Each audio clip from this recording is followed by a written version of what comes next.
داستان کیومرث.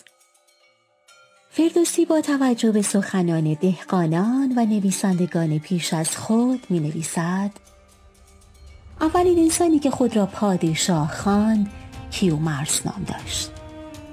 کیومرث در غار زندگی می کرد و خود و سپاهیانش جامه‌ای از پوست پلنگ می پوشیدند. او 30 سال فرمان روایی کرد.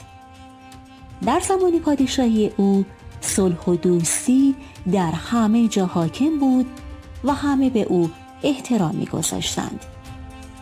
کم کم همه مردم پیرو آیین او شدند.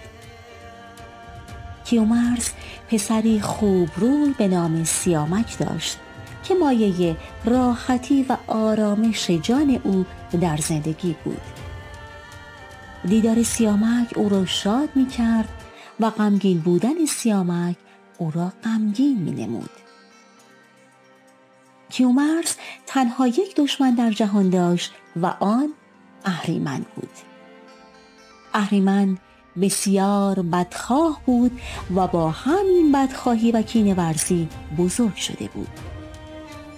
او بچه‌ای مانند گرگ داشت که درشت و قوی هیکل بود و سپاهی بزرگ داشت. از بخت بد سیامک و کیومرث بسیاری از مردم طرفدار بچه اهریمن شدند. اهریمن بچه می‌خواست کیومرث را نابود کند.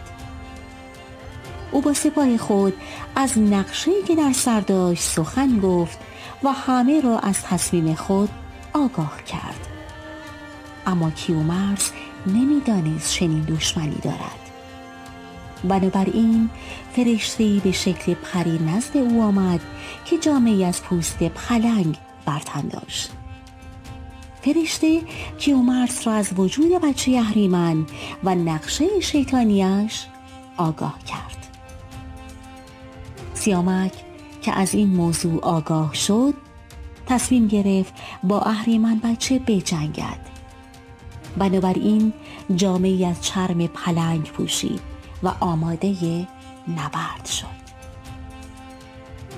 جنگ آغاز شد و او با اهریمن بچه به نبرد پرداخت. اهریمن بچه با چنگ خود سیامک را زخمی کرد. او را به زمین زد و با چنگال خود شکم سیامک را درید و او را کشت. هنگامی که کیومرث از مرگ فرزند خود آگاه شد بسیار غمگین و پریشان شد و برای او سوگواری کرد. زنان کاخ نیز همگی بر سر و روی خود زدند و آنقدر سوگواری کردند که چهره هاشان خونین شد. سپاهیان نیز با غم و اندوه و با سوگواری در حالی که جامه‌های تیره پوشیده بودند جلوی کاخ به صف ایستادند.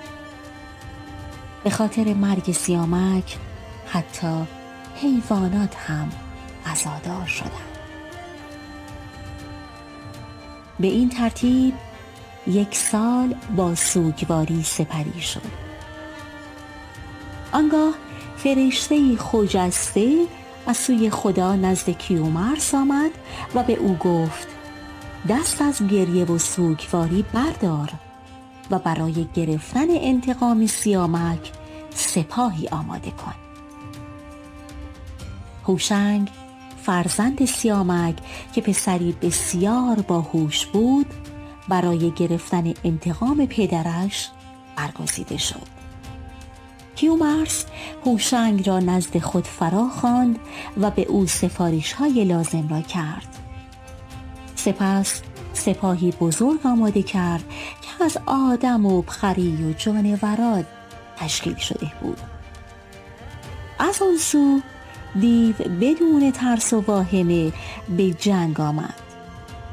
به یاری خداوند درندگان به دیو حمله کردند و چنگ دیو ضعیف شد.